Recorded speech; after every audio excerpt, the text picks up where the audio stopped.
Workout කරන්න motivation එකක් නැති ඔයාට අද මම වීඩියෝ එකක් ගෙනාවේ මගේ ක්ලයින්ට් කෙනෙක්ගෙන් ඔයාට ගන්න පුළුවන් මොටිවේෂන් එකක් බලන්න. මේ ඉන්නේ මං ගාවට ආපු ක්ලයින්ට් කෙනෙක්. ඉතින් මෙයාගේ බොඩි එකේ කොහොමද චේන්ජස් උනේ, මෙයා කොහොමද මේ ජර්නි එක ගෙනිච්චේ කියලා අද මම මේ වීඩියෝ එකෙන් කියනවා. ඉතින් බලන්න මෙයාගේ ටික ටික බොඩි එක චේන්ජ් වෙන විදිහ. ඉතින් මෙයා ගොඩාක් මහන්සි වුණා. මේ අපි මාස එකහමාරකට පස්සේ ගත රිසර්ච් එක. ඉතින් මෙයාගේ ෆැට් ලොස් ඇන්ඩ් මසල් ගේයින් තමයි ගියේ. ඉතින් මෙයා ගොඩාක් උත්සාහයෙන් කැපවීමෙන් අපි කියන විදිහටම වැඩේ කන්ටිනියු කරා. ඉතින් අපේ ගාවට එන හැම ක්ලයින්ට් කෙනෙක්ටම අපි හරිම කම්ෆර්ටබල් විදිහට හරිම ඊසි විදිහට තමයි මේ වැඩ ඔක්කොම කන්ටිනියු කරන්නේ. මේ එක ක්ලයින්ට් කෙනෙක් විතරයි. මං ගාව ගොඩාක් මේ වගේ ඩ්‍රීම් බොඩි වලට ගියපු ක්ලයින්ට්ස්ලා ඉන්නවා. ඒ වගේ චේන්ජස් වලට ගියපු රිසර්ට්ස් මම one by one ඔයාලට මොටිවේෂන් එකක් ගෙන ඉස්සරහට ගේනවා. ඒ නිසා අනිවාර්යයෙන්ම මාව ෆලෝ කරලා තියාගන්න.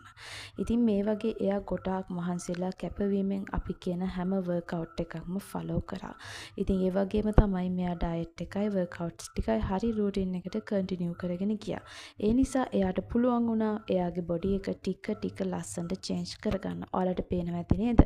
එයාගේ හිප් එක ලස්සනට ග්‍රෝ වෙලා තියෙනවා, ලෙග්ස් ග්‍රෝ වෙලා තියෙනවා. ඔයා ගොඩක් මහත කෙනෙක් වුණත්, ඔයා ගොඩක් කෙට්ටු කෙනෙක් වුණත් don't worry. ඔයාට අනිවාර්යෙන් පුළුවන් ඔයාගේ ඩ්‍රීම් බොඩි එකට යන්න. ඒක විශ්වාසින් හරි තැනින් හරි විදිහට පටන් ගන්න. ඕකේ, දැන් අපි බලමු මෙයාගේ before after photos. මේ තියෙන්නේ දැන් මෙයාගේ රිසර්ච් එක. ඉතින් මාස 3කට පස්සේ මෙයාගේ රිසර්ච් එක ක්ලයන්ට්වත් හිතා ගන්න බෑ එයාගේ බොඩි එක මෙච්චර චේන්ජ් වුණාද කියලා. බලන්නකෝ එයාගේ සතුට. අපේ අලුත් ක්ලාසස් පටන් ගන්නවා ඩිසැම්බර් 8 වෙනිදා. ඒ ගැන විස්තර දැනගන්න අපිට WhatsApp මැසේජ් එකක් දාන්න. එහෙනම් තවත් අලුත් වීඩියෝ එකකින් හම්බෙනකන් ගිහින් එන්න. බයි.